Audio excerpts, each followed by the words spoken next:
Emily, what's the link for the YouTube stream? Could you put that in the chat? I think I'd like to maybe put it out to. Okay, so right now, and here's the link. You're sending it, Diana? Yes. Okay, so much. Calling from the car, en route back to Montreal. We're in Kingston. Thank you so much for joining us, Ash. Okay, nice. Thanks, Diana. So it's on YouTube? Yeah, perfect. Okay, good. Okay.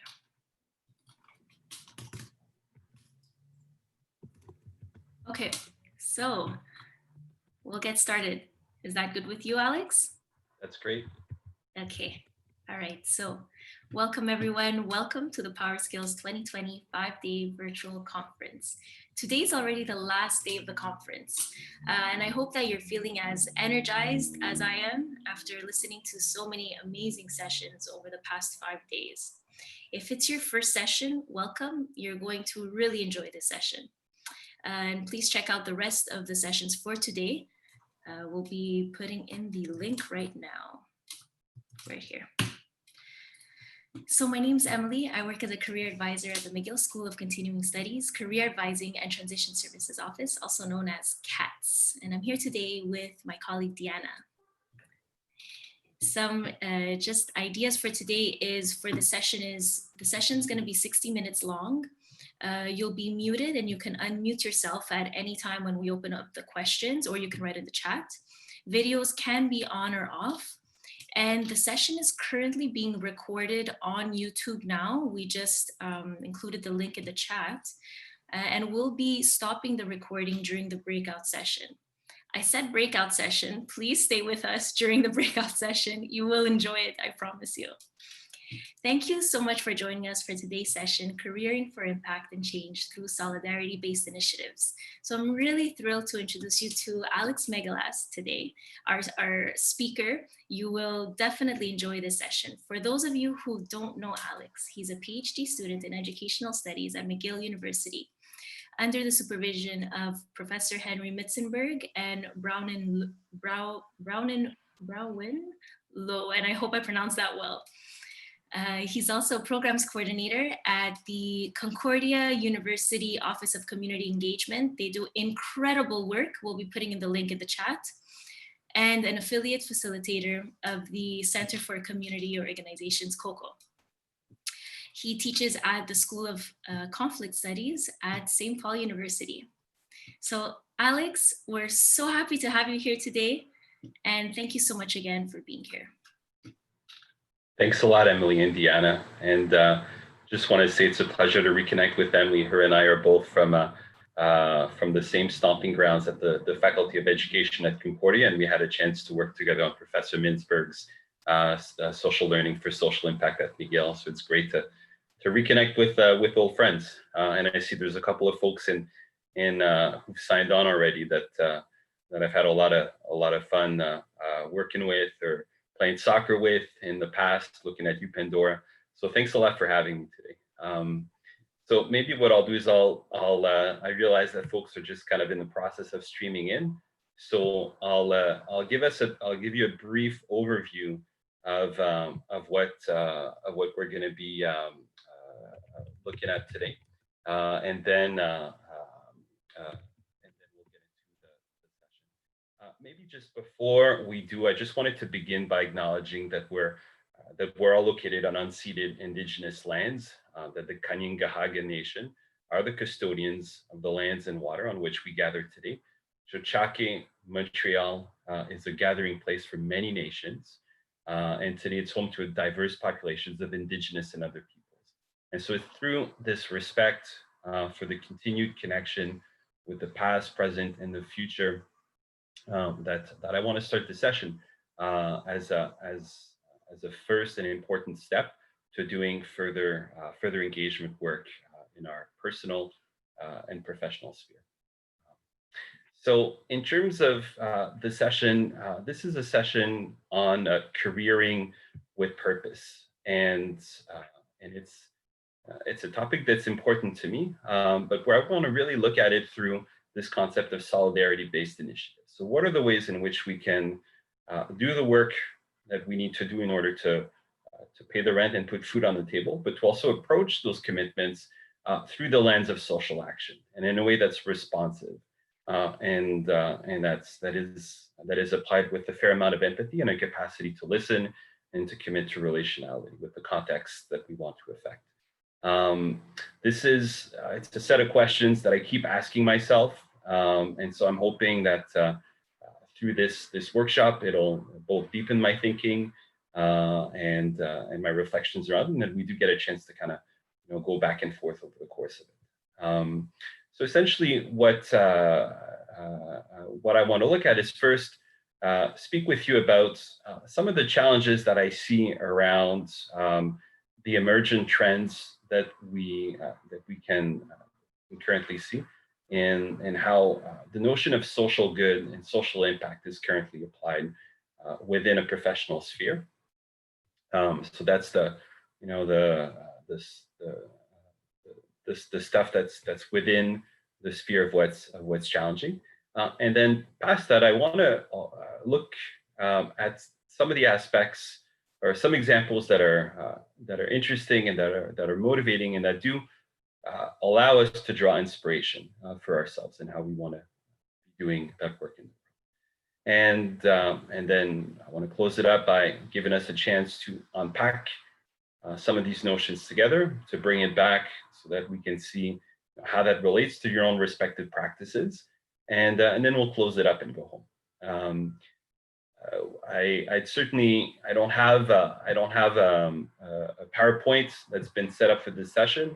I'd rather keep it as informal as we can. So if there's questions that come up on your end, if I'm going too fast, if there's terms that are unclear, if there's stuff that I'm saying that jazzes you up and that brings up a specific example that you'd like to share with us, please don't hesitate. I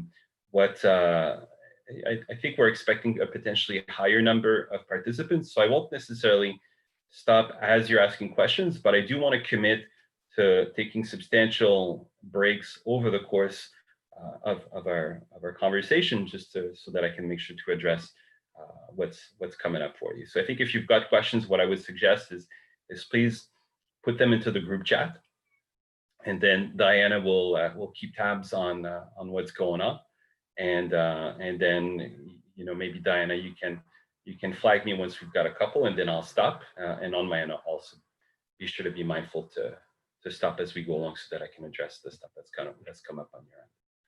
One of the things that I'm gonna share, and I think we're all familiar with the use of Zoom functionalities at the bottom, thumbs up and claps if there's something that's shared that really strikes a chord, or if you want to ask a question. Within the chat room itself, I'm now going to add a quick resource document that I've come up with for the session. I'm sharing it right now. It's a Google Docs, and it basically includes some of the critical perspectives that have really inspired me lately around thinking about some of this stuff. So it's the first section called Perspectives Around the Need to Rebalance. And then underneath that, we have resources, many of which are examples of local resources that are either applying some really, really interesting alternative ways to think of either careers or professional motivations in relation to community context, or stuff that really might be worth looking at if you're thinking about developing a project in relation to notions of social impact. So, and I'll reshare this later on in case there's folks who log on and haven't had a chance to listen to this intro speech. So yeah, so more or less that's what we got going on. I won't necessarily do a go around to get everybody's names. I think that certainly would be my preferred approach to do it. But given that we're talking about potentially having a larger pool of folks, and that usually at the beginning of the session people come and go, we'll skip the rounds of introductions. But I would just encourage you to reach out, either by email. I work at Concordia at St. Paul University. I'm a student at McGill.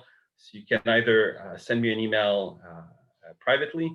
I've put up my my Twitter address. You can either send me a message privately on Twitter. I think that's the address that's in the info sheet that I've created. So certainly don't hesitate to reach out, and I certainly welcome the opportunity to exchange with any of you outside of the context of this session, if there's potential links that you'd like to explore together.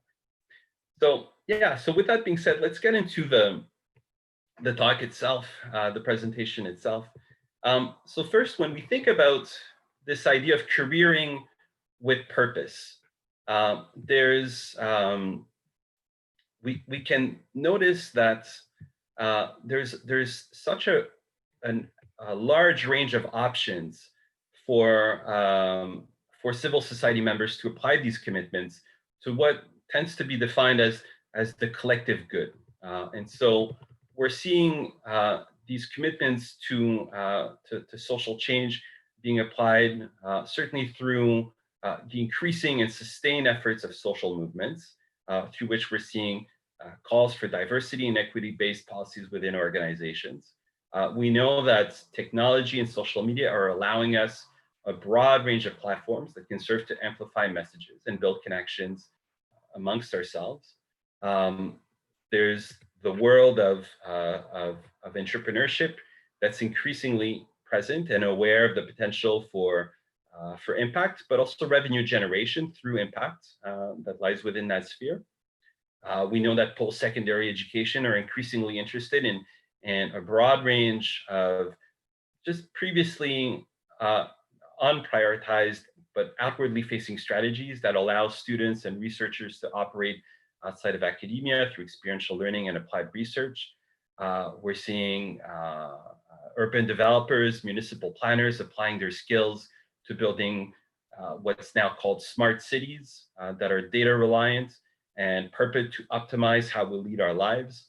And so there's this, these all of these different tools and approaches aim to commit to what we could call the greater good. But as is often the case, not all of these strategies occur in what we could call a good way, a just way, a way that's warranted and that's asked for specifically by the populations that are questioned. Now, I'm by and large, through my work, through my studies, I'm a little bit critical of the narrative of professionalization, of individualism. And so I'm a little bit at odds sometimes with doing this session that's about careerism, but I want to do it because not doing it would be disingenuous, because we all need to pay the bills to put food on the table. And it's important to think about the contexts that are within our immediate sphere and that allow us to show up where we work and where we're involved, but with purpose and with critical analysis. So this is kind of where I'm at with coming into the conversation. I'll tell you a little bit about myself. I failed out of university when I was in my late teens, and then I said, screw this, I'm never gonna, this is not for me. And then I ended up moving to Montreal, and I got involved with community organizing. And so I worked in a number of different community organizing contexts. I was really interested in community radio at the time. I worked for many years in the arts domain. I used to work for a youth organization in NDG called Head in Hands. I worked on community and social housing development for the NDG Community Council. And then eventually got to a point where I thought, you know what? I want to think critically about the language that I'm using. In my work, working at Head in Hands, I was responsible for fundraising, for developing large initiatives. I worked on developing a street work-based harm reduction project. I contributed to the development of a sex education program. And throughout my work, I kept using language that I didn't fully understand. This was the language of empowerment, of marginalization. And I used that language because the funders that we were working with expected us to use that language. And so they were necessary check marks in our work that needed to happen if we were going to obtain the funding that we wanted to get access to in order to do the work we wanted to be doing. And I got to a point after about four 4 years of doing grant writing where I realized, well, you know what? Marginalization, what does that mean? Marginalization from what? As a result of what? How do we counter it? Who isn't marginalized? When we talk about empowerment, empower, what is power? What is social power within our collective sphere? Why are some folks disempowered? What is the link between empowerment and marginalization? Is empowerment a strategy that allows us to counter marginalization? And if so, why and how? If there are people who are disempowered, what it brought to mind was that it must mean that some people hold more power than them. If we have this concept of the margins, it must mean that we need, along with that, to recognize the concept of the societal center, within which presumably we might find some power. And so those were all sorts of questions that really stayed with me and that got me to think, well, you know what? Even though I said in my teens that I was never going to go back to university, well, maybe I need to, really for my own sake. And so I went back to school in my 30s. I finished my bachelor's degree at a small continuing education center on Atwater Street in Montreal called the Thomas More Institute.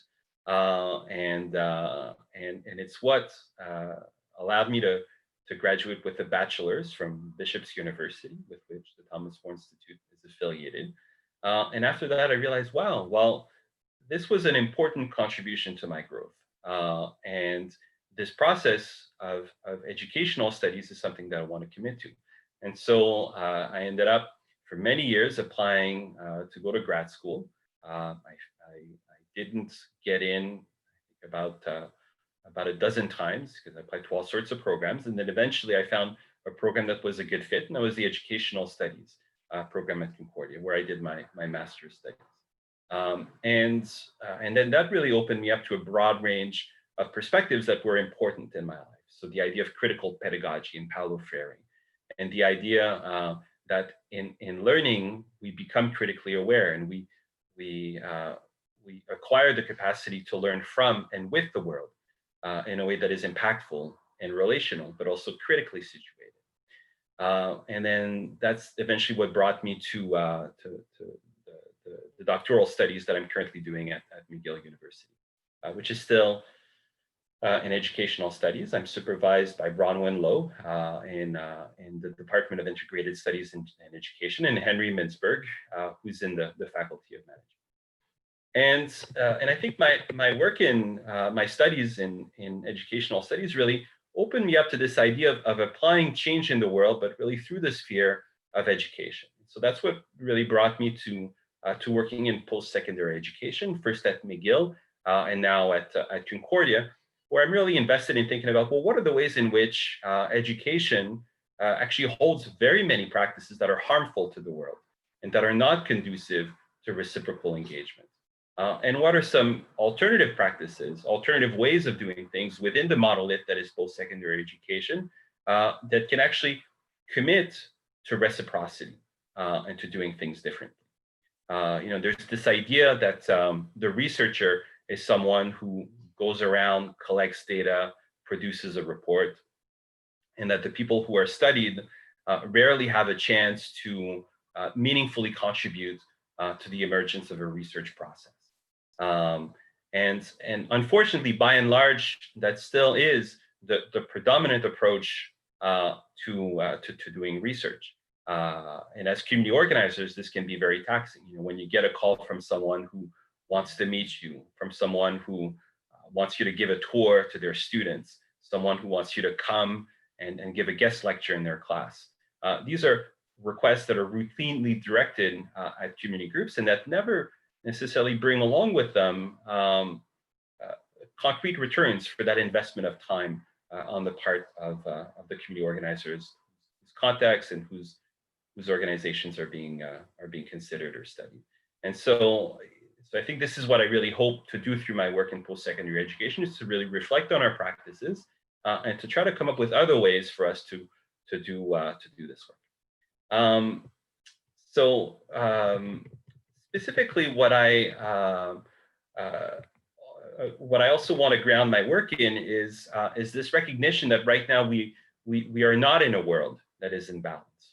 We're in a world that is where we're seeing huge and sustained gaps in access to resources, and access to the spheres of political control. And that this recognition, the recognition of causality, is what ultimately wants to inform my work. One of my co-supervisors, Henry Mintzberg, has this to say: how do we regain balance in our societies? Some people believe that the answer will have to lie in the private sector, namely with corporate social responsibility. Certainly to be welcome, but anyone who believes that it will compensate for the corporate social irresponsibility we see around us is living in a win-win wonderland.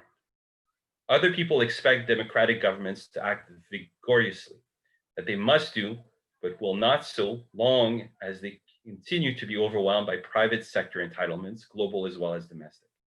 This leaves but one sector, the plural sector, which is not some them, but rather you and me and we acting together. We need to engage in social movements and social initiatives that challenge destructive practices and replace them with constructive ones. We need not be passive human resources in the service of imbalance, but can be resourceful human beings in the service of our progeny and our planets. And this is an important quote coming from Henry Mintzberg, who for the length of his illustrious career was a significant contributor to the culture of management. And so to have Professor Mintzberg now call into question the management monolith, the private narrative, and to really encourage us to think not in terms of individualism and this myth of the entrepreneur as the social impactor, the change maker, the thought leader, but to rather bring it back to our collectivist roots and the importance of working together to build social movements is hugely significant. And personally, I've gotten to a point where I've become critical to this idea that the individual needs to be the initiator of change. Right now, we're seeing within our spheres of social change what's called social innovation as an emergent movement that tends to, again, position private actors, social entrepreneurs, as the privileged interlocutors to address social issues. And there are many institutions that are dedicated to fostering that culture of social innovation. Both Montreal and Toronto have dedicated social innovation spaces. The Center for Social Innovation in Toronto, La Maison d'Innovation Sociale, which again promote this narrative that it's really individuals in the private sector who have the capacity to drive change. There's dedicated research units in universities. Philanthropy has significantly espoused the narrative of social innovation. And the main issue, well, actually one of the issues that I have with it, and all of the subsets of social innovation, whether you call it collective impact, as philanthropy names it, whether you call it social entrepreneurship, is oftentimes this language of complex social problems that it uses.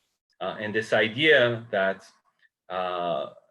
we're currently living in a time where all sorts of issues are kind of getting compounded, and it's as a result of the complexity of our times that we need to look to the entrepreneurial class as solution makers. And I'll just read a second quote, and I'm not gonna, this is really my only second quote that I'm gonna, I think there's maybe a third one, that really struck a chord with me. This is written by Marshall Gantz in a text actually published through the Stanford Social Innovation Review. The text is called "Social Enterprise is Not Social Change." And the link to the text, as well as Professor Mintzberg, are in the resource document that I've shared with you. Marshall Gantz writes, "Social enterprises' rise distracts from and undermines the critical role of an organized citizenry, political action, and democratic government in achieving systemic social change by offering itself as a private market-based alternative. Social enterprise is founded on neoliberal ideology, a belief that markets, not government, produce the best social and economic outcomes. Social innovation advocates for constructs to social problems as knowledge problems that can be solved by technical innovation driven by competition among individual social entrepreneurs operating through for-profit, nonprofit, or hybrid enterprises. In contrast, a political approach sees social problems as power problems, and dealing with them requires collective political action by organized constituencies that use the power of democratic government to overcome resistance to structural social change. Successful examples of this approach include the social movements that fought for abolition, public education, agrarian reform, labor rights, civil rights, women's rights, environmental protection in the US and elsewhere. And I would heartily debate anyone who would claim that what the civil rights movement responded to wasn't a complex social problem. I would heartily debate with anyone who would claim that Quebec, prior to La Révolution Tranquille, was not contending with a broad range of complex social problems. But rather than doing away with the causality of these contexts and the issues that really engendered them, we saw a broad range of social movements emerge that spoke to power and that did not necessarily automatically redirect individuals towards the very same institutions that compromised them in the first place, which tends to be, in my opinion, the narrative of social change. Another important contemporary thinker that's looking at the issues is Anand Giridharadas, who recently wrote a book called Winners Take All and the Charade of Elite Philanthropy.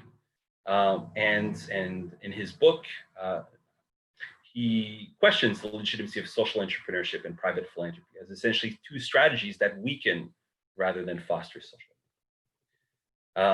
And so those are essentially the building grounds to a lot of my thinking around some of this stuff. There was, I think mainly because those are strategies that see people who don't necessarily belong to the context that they want to affect, have never necessarily experienced the issues that they want to counter, essentially centering themselves in these spaces rather than give up space and to commit to dialogue. There's an important perspective that stems from disability rights advocacy in the 1990s, and that's nothing about us without us. That whenever we show up in these contexts that we're not a part of, and we claim to offer a solution, then we're leaving out an openness to a broad range of potential solutions that may not necessarily just stem from our good intentions, but might actually be more context appropriate. There's a shortened version to what I've just said, nothing about us without us, and that would be nothing without us. Is that commitments to consultation need to happen. They need to happen broadly over the course of the work, without ever casting someone aside when there's a question that is likely to benefit from their perspective, not necessarily concern them, but benefit from their perspective. So I think that commitment to doing work by showing up, by talking, by listening, by committing to the slow process that it takes to really build relationality, to me is an important first step to positioning ourselves as in the context of critical and just careers. So sorry to interrupt, we have a question and some comments. Are you ready for them now or later? Just let us know. Sure, I think this is probably a good time to take some questions, because now what I'm going to do is talk more about some alternative examples of how we can do this work and how that might relate to folks who want to kind of explore these avenues in their lives.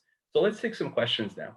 Okay, that's actually a perfect segue, because the question is about specifically what you were going to get into. Deanna is asking, I'm under the impression that all of the roads of social impact lead to policymaking, politics, and I'm allergic to politics. So how to manage that dislike for politics while trying to build a career with social impact and solidarity? So I think I would say that certainly policymaking can be one offshoot to social impact, but it doesn't necessarily need to be. the strict way in which we envision some of this work. I think we need to be mindful that whenever we talk about spheres of impact, that we shouldn't necessarily discount what's within arm's reach. There's a lot of merit to developing strategies that are for us and by us, that are autonomous from the greater political sphere. Sometimes when we commit to strategies that are within our sphere, within our neighborhood sphere, within our city sphere, within our family sphere, within our alleyways, that oftentimes that has the potential to contributing to the emergence of new social paradigms within our cities, within our spheres. And that indirectly can then also contribute to affecting social change. So I would say certainly policymaking is one aspect that can lead to sustained changes in how we lead our lives, but all of the community organizing and the iterations of new projects in our work lives, in our studies, also contribute to sometimes social change that is very impactful. Thank you so much. Diana, I don't know if you had a follow-up on that? Okay. And then we have and that'll be, I think, a little bit more clear when we talk about examples of actions. Maybe you want to get into the examples and then we'll continue. Sure. So when I think about the purpose of this workshop about careering for impact, I really wanted to share with folks examples of how this is occurring differently elsewhere. And so I'll just I have some examples that are taken from the post-secondary education sector, from entrepreneurship, and from the greater sphere of civil society in Quebec.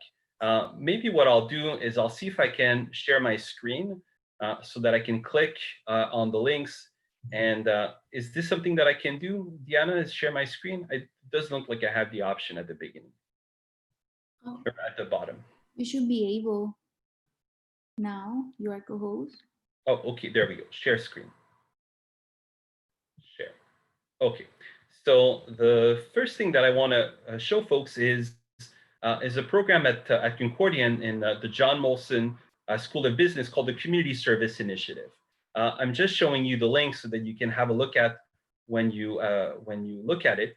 It's run by my colleague Dave McKenzie, and this is a program that essentially positions bachelor's students, MBAs, PhD students in service of community organizations. What I love about the Community Service Initiative is how Dave McKenzie approaches his work. How he does it is by, whenever he sets up a meeting with a community organization that wants to meet with him, he doesn't welcome them at Concordia. He gets in his car and he goes to Pointe Saint Charles. You know, he goes to La Salle. He goes to Côte-des-Neiges, and he goes and he chit-chats at first with the director of the organizations that he's meeting. He talks about his family. He asks about the person's kids. And it's evident, and I've sat in with him on a couple of those meetings, that he genuinely enjoys meeting the people within that context. And it's really as a result of having built those links that then oftentimes either the formal and expected resolution of that engagement, which might lead to a student placement, comes up, or all sorts of unexpected possibilities come up as well. And so what I wanted to share in that regard is the importance of meeting folks where they're at. The second example that I wanted to share with people is, actually there's a few examples that are related to alternative approaches to financing that really center that capacity to listen and those collectivist commitments first and foremost. So I'll show folks a quick website for, oh, it looks like I don't have the sharing this. Diana, can you allow me to share my screen again? You are able now. You should be able now. There we go. So I'll just, maybe I won't close the screen. So I'll show you folks an organization called Microcrédit Montréal.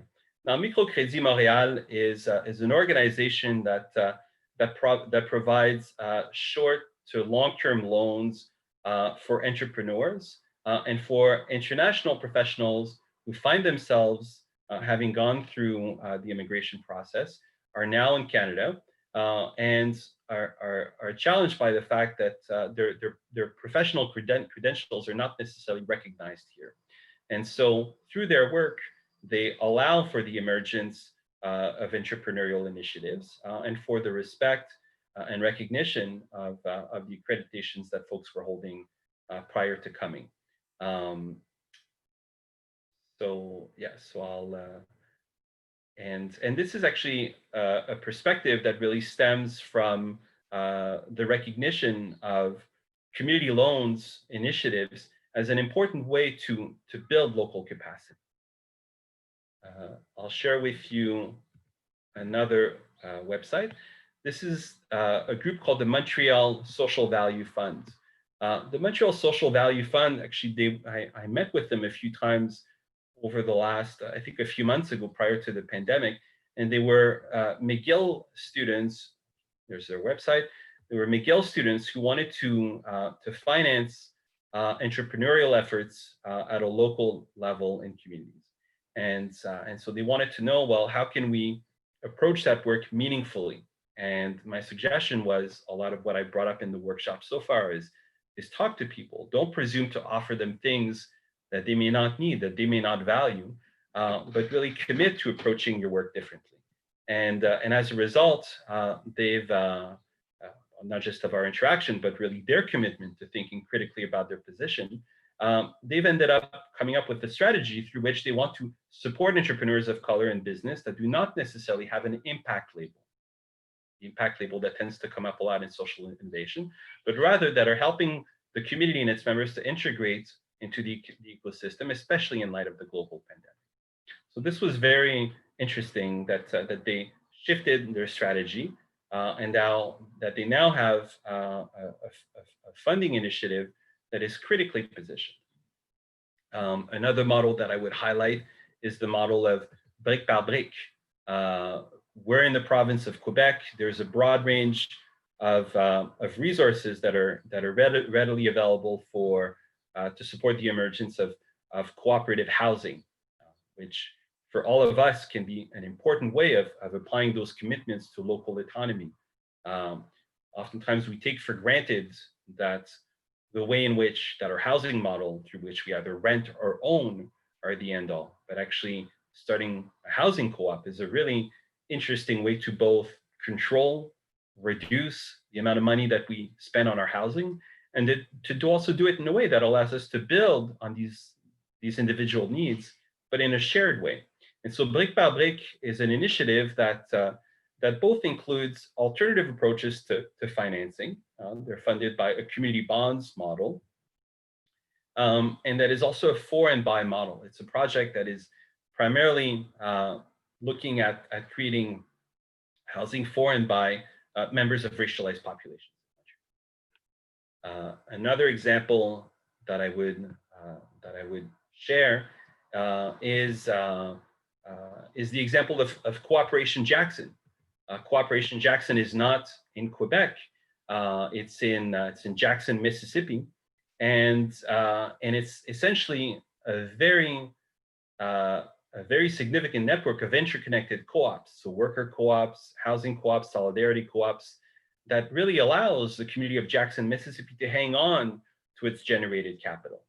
And so whenever I think about co-ops, to me, it's more than something that allows us to respond to our individual needs, but it's really a way to think about what it means to commit to community economic development practices that allow us to think critically about what happens with our money and where it goes. If any of you are interested in the co-op movement, one organization in Montreal that I would certainly encourage you to look at, and this is in the info sheet that I've shared with you, is From the Ground Up, à nous les quartiers. From the Ground Up I'll just read from their website, is an organization that's mobilized around issues of community control of land, housing, and the economy, that seeks solutions in a process of participatory democracy while renewing aspirations and expanding collective ambitions. So again, you see that language not of individualism, but rather of collectivism. It's together through shared recognition of our challenges and our needs that we can build something together that is bigger than what we might envision otherwise. So, and Quebec is an important context for us to think about the co-op movement. Another example that I would share is that of resource movement. The resource movement is an association of young people with what they call class privilege, so with wealth, who want to commit to doing both policy work, to answer your question, Diana, but also through strategic and critical and just investment strategies that redirect some of their held assets and their position privileges towards the social movements that they want to support. And so those are all certain models that could potentially be of interest to you, but they could also be strategies that you could individually replicate in your own work. If any of you are ever interested in thinking about community organizing, about starting up a co-op, about starting up a nonprofit, one organization that I would direct you is the Center for Community Organizations, COCO. I work with COCO as an affiliate. It used to be my job before I came to post-secondary education. And on the COCO website, you'll find all sorts of important resources, info sheets, and examples of community organizing models that you could look at when thinking about your own practices. They'll also be able to put you in touch with folks that most likely are doing work that is similar to what you're interested in doing. And so that might allow you to, again, rather than offer something that may be duplicating something that's on the ground, to look at positioning yourself as an ally or as a contributor or as a new member or as a collaborator to work that's similar to what you're interested in that's happening on the ground.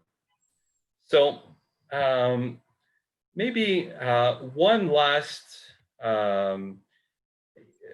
example that I want to share, and this is related to my own work.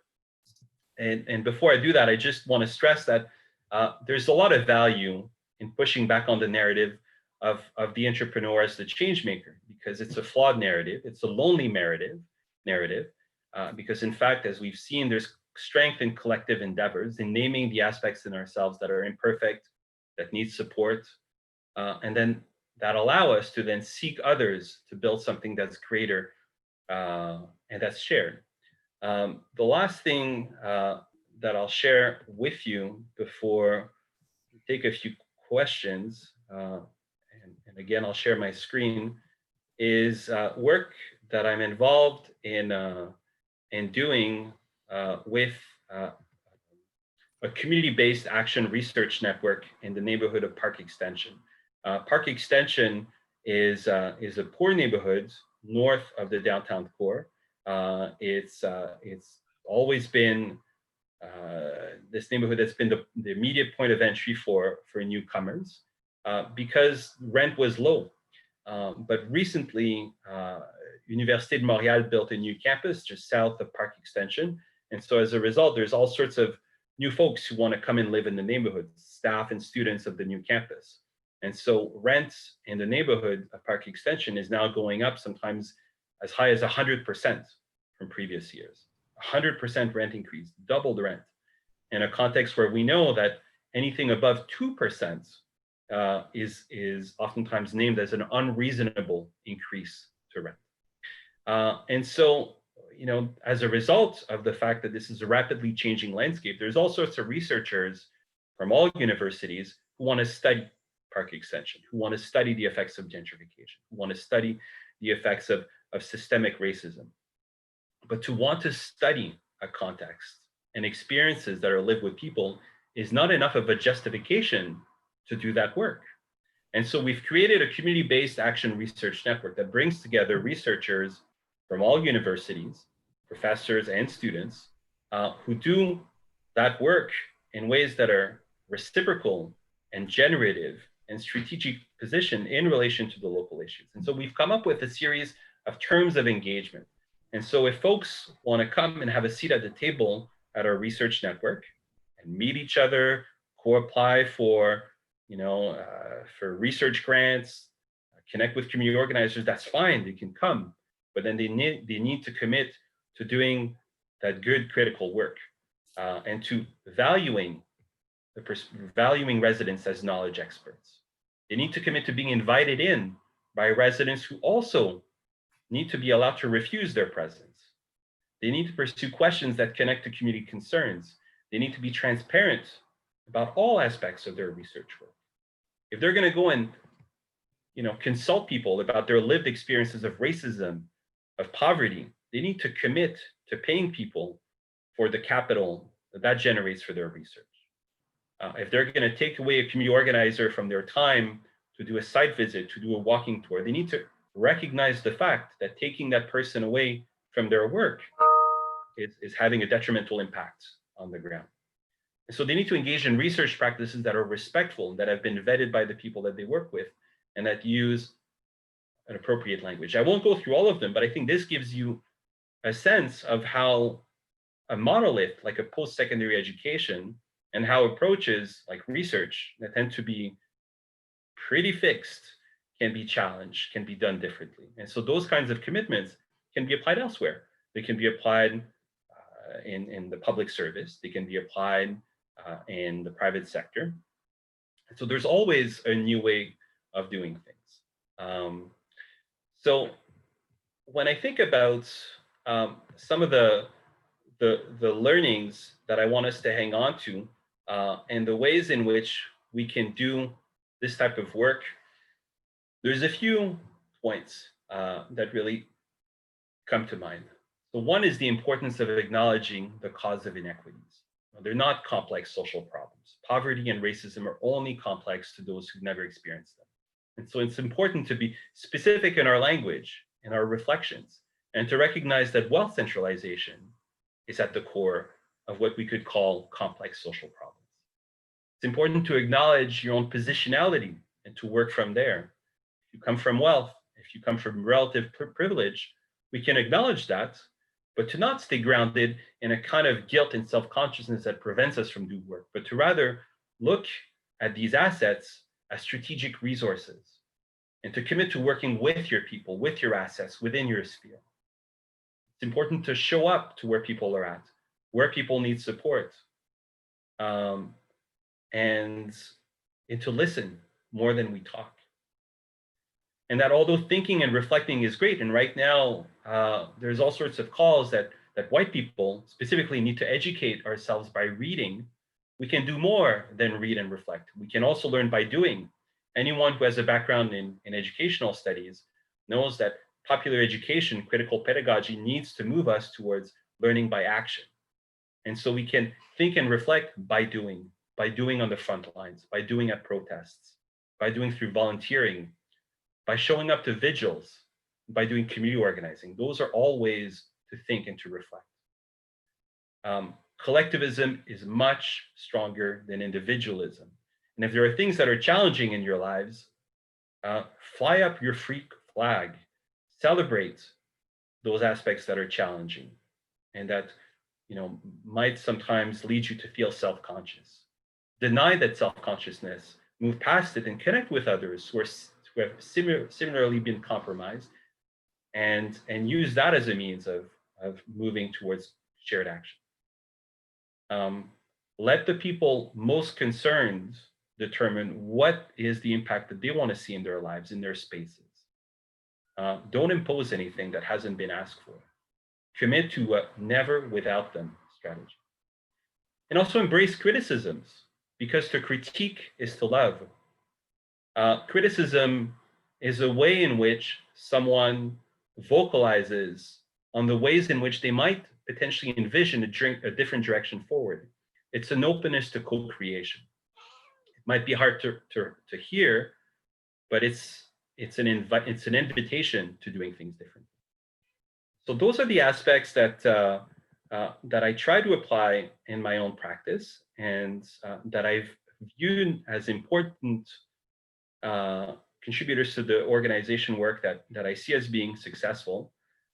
Maybe we can take a few questions now and we'll see if there's time for a breakout group or if we can also just stay with a broader conversation. Is there anything that's come up that folks want to share or reflect about? Yeah, thank you, Alex, and thanks so much for just all of these great takeaways and just talking about what it means to look like, to show up, what real community organization and real addressing real social issues looks like at the core of it, showing up, community organizing, volunteering, and being there. So I just wanted to share that. We do have some comments and questions.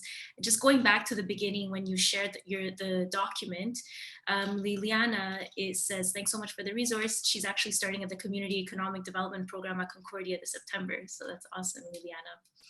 I know that Ash, I think Ash had to step out, but she wanted to know if you can talk a little bit more about allyship and the curation process. So her concern is really more navigating the professional opportunities and also being mindful that positions should be prioritized for folks with lived experiences.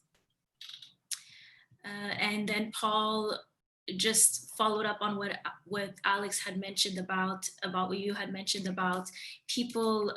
He feels that people often mistake complex with technical, and it's the idea that if social problems are complex, they must be primarily technical, but power in itself is complex. And then Andrea had a question and you had answered it throughout the presentation. And then we have another question with Deanna. So I don't know if you want me to read it or you want to get back to the earlier question. I think I'm just going to go look at Ash's question because it seemed as if there were a couple keys, so I see it. So to talk more about allyship and the curation process, my concern is navigating professional opportunities, but also being mindful that positions should also be prioritized for folks with lived experiences. I mean, I think that Ash, to me, answered the question. It's not an easy process. I think that mindfulness is important, and especially when we're being handed invitations and opportunities, it's important to really reflect on what we're either knowingly or unknowingly or indirectly contributing to by our presence. I remember, and I'm not saying this to hype myself, but recently, this was maybe about 6 months ago, I got invited to sit on a panel. And then when I looked at the panel makeup, it was folks like me, it was all white dudes. And it was positioned as a very critical panel. I forget what the topic was. I think it might have been on gentrification or something like that. And I think I wrote back to say, well, I can't in good conscience sit on that panel because this is stuff that doesn't primarily affect me. And it's important to really make sure to bring those voices in. I think it did allow me to go back and forth with the conference organizers, to encourage them to revisit their position, and to also contribute to the kind of collective reflection and informed decision making that I would have hoped to contribute to by sitting on a panel. So oftentimes saying no, drawing that line in the sand, calling into question, publicly or privately, something that we disagree with, can also foster the kinds of shared and critical analysis that hopefully we want to contribute to professionally when we do this work. I want to say that Ash, even though asks the question, is a great example for how to do, as someone who does important allyship work through the Critical Disability Studies research cluster at Concordia, a research cluster that considers the broad range of ways in which folks with lived experiences of disabilities are impacted by all sorts of systemic and physical forms of discrimination. And so this is work that's solidly anchored within an institution, and that also incorporates the perspectives of both folks with lived experiences and folks who do commit to those notions of allyship. I love that. Saying no by recognizing your actual privilege and saying, you know what, actually, I'm going to say no to this because I want to leave space for those who have lived experience and whose reality we need to be hearing. You have another comment on, Emily, yes, Diana. or if this one is a question, but from Pandora, how does grassroots to monetize work? I don't know if that's a comment or a question. Well, I mean, it's I don't see Oh no, yeah, Pandora is on the chat. Pandora, do you want to elaborate on your question? Can I just speak? Yeah. Yay! Okay, that's awesome. Hi, Alex. Hey, Pandora. Okay, no, I think that one of the issues that happens a lot, because I worked for many years in anti-poverty with the mission and various other organizations, is the idea that people enter in at a voluntary position, perhaps a couple of hours or through a program as a student, something like this. And then as they evolve in an organization, they don't necessarily get evolved into a paid member. So can you speak a little bit more to that? For sure. The idea. Yeah. There's a lot in what we could call the nonprofit sector that really jazzes me up and that has fascinated me and really I think informed my thinking for many years. But there's so much about it that I find frustrating and that I find challenging. And so I mean, Quebec is a province that recognizes as part of its public sector the importance of what we could call autonomous community action, l'action collective communautaire, l'action communautaire autonome. And this is an important language because it recognizes the importance of groundedness and to really look at nonprofit work and community action, not strictly in relation to service provision, but really how it can contribute to building local capacities and having communities that are strong. However, in Quebec, the 1960s and 60s and 70s feminist community organizing was able to demand financial recognition for the work that we were doing on the ground from the public sector and from the government. And that resulted in all sorts of funding being directed towards nonprofit work. Now, whenever you have funding that's in place, there's oftentimes this tricky question is how do you justify the funding and establish whether or not it's been allocated in a way that's sound. And so that's kind of introduced the idea of impact measurement, which is something that the governments who provide funding have really advocated for over the years. Now, if you're going to do impact measurement, you need to be able to document impact. And so as a result, we now have nonprofits where increasingly some of the skills that are looked at, both for the staff that are hired, as well as the people that are in governance, are skills like where you went to school, whether or not you're a banker, whether you're a lawyer, whether or not you have access to professional networks. And those are the things that I think, in my opinion, are harmful to community action because it's taking away the work from the folks who hold lived experiences. You know, they may not have a social work degree, but they know what it's like to have to balance your budget. They know what it's like to have spent time in incarceration.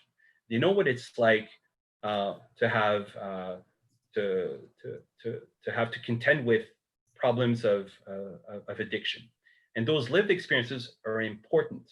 They're important because they're a testimonial to the fact that that they come along with an awareness of the appropriateness of the interventions.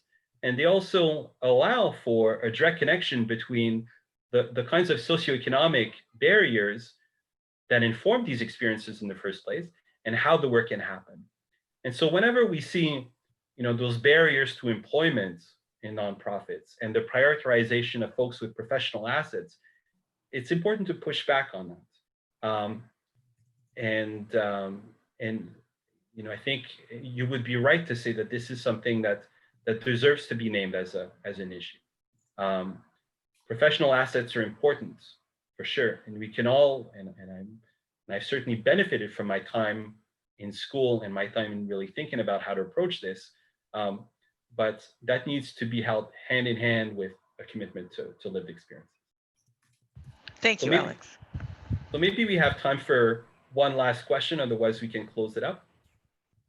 Okay, so Diana asked about when she was in journalism school. So I'll just read out her comment. When I was in journalism school, we had a course in social development, and the final project was going to a neighborhood and reconstruct the story of the urban evolution of that neighborhood through people's stories, memories, and photographs. So it was a hard assignment, and we had one research commitment similar to the one you showed us. We ended up discovering a lot of problems caused by the disengagement of the community. So she wanted to share that. Just one comment on that is people always want to solve their problems. They don't want to take action and maybe how to manage that disappointment that you feel when you face the reality of other people and you want to empower them, but they don't want to take accountability nor responsibility on their own problems. Can I make a comment, Diana? Sorry. I just want to say that I disagree with you that they don't want to take accountability. They might just be so busy doing their life. So it isn't that they don't want to. Very often people have a lot of intention when we start in community, but it's just people get, they're too occupied. Sorry. Yeah, I would agree with Pandora. It's also important to respect, Diana, that as students we come in oftentimes within a very, very specific time period. You know, we have that assignment that's due in 3 weeks. You know, within a semester that lasts usually about 13 weeks, and that's not enough time, and it's not set up to succeed in terms of really building the trust that's required to then think about the possibility for shared actions. And so, and students, and I think doing that organizing work is something that takes a lot of time, and that works better when you're embedded. And so to view yourself as a student who's expected to come into a context that you're not necessarily a part of, to start to build a feeling of trust with folks, for you to become equipped with the tools and perspectives that might inform, how community organizing could take place, that needs to take more than 3-4 weeks. That needs to be a sustained and ongoing commitment. Despite the fact, and Pandora is absolutely right, that there's all sorts of individual lived experiences that are going to present barriers. And so I think that work of organizing tends to work best when it comes from within, and when the folks who are coming in to facilitate those reflections and processes are given the capacity to let go of that 3-week timeline in order to do the work that oftentimes needs to take place in the long haul. There's a great article that is on the info sheet that I've shared with folks, and I'll just share it again for the folks who might have joined us later. It's an article called "Collaborating for Equity and Justice," which essentially outlines all of the different little steps, as well. Sorry, that was the Coco link, as well as the I think the critical perspective and concrete steps that can be taken in order to do that work. So I'm just sharing the resource list again. It's one of the ones that are on there. Thanks, Alex.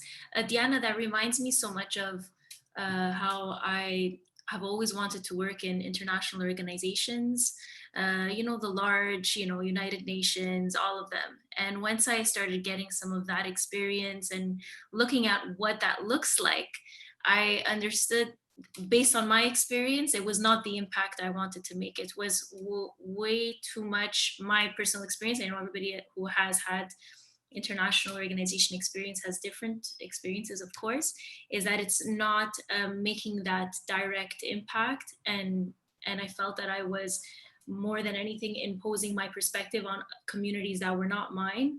And I just felt I did not belong. And I think that's what made me realize I want to go back. I want to stay in Montreal and try to understand what making an impact looks like here in my community. So I can understand that point of view, and definitely with Alex and Pandora as well. I see where you're coming from. We go in with the good intentions of, okay, this is the time frame, and we got to work on a project during this time frame. But sometimes it's about building. I just think the foundation is building relationships on whatever project that you're working on, and really understanding whoever whatever project whatever project you're working on. And at the base of that, it's knowing how to build the right kind of relationships that matter, building trust with people who are going to trust are going to trust that you're going to take their lived experiences and value that. And I think that process is so much easier said than done, and it takes so much commitment. And so many of us kind of don't know how to go about that, but we go into it with the right kind of intentions. So thanks. I'm so not much. sure that it's that hard, Emily, and I see Yeah. you doing that work with CATS and with the School of Continuing Studies, because you invite in and you go and you meet people, and you've shown an openness yourselves in your work, and also at the School of Continuing Studies, to really broaden the mandate in order to respond in ways that are proactive and relational to how you might contribute to what people need. So, so I think that you yourselves are doing that work. Thank you. I think we're kind of doing what we can, and we'll try to do the best that we can. Alex, I just realized the time. I don't want to take too much time. I'm always so sorry about that. Thank you so much for this insightful session, for sharing your perspective, for opening up the conversation and unpacking what careering with purpose looks like. Thank you for sharing your own journey with us, and leaving school, moving to Montreal, working with community organizations, going full circle, and now you're doing you're in the university environment, doing research, and you're contributing to the change you've been wanting to make. I think it's remarkable. You gave us so many takeaways. Thank you for preparing this amazing document of resources to really help us navigate how we can build something together, and something that is bigger than we ourselves envision. So Alex, thank you once again. We're so grateful for you being here and for sharing your experience, your research, and your story with us. Thank you. Thank you everyone for joining us today. We have a couple of other sessions left, so we'll just swap in the link for the rest of the schedule for the rest of the day. Thank you so much.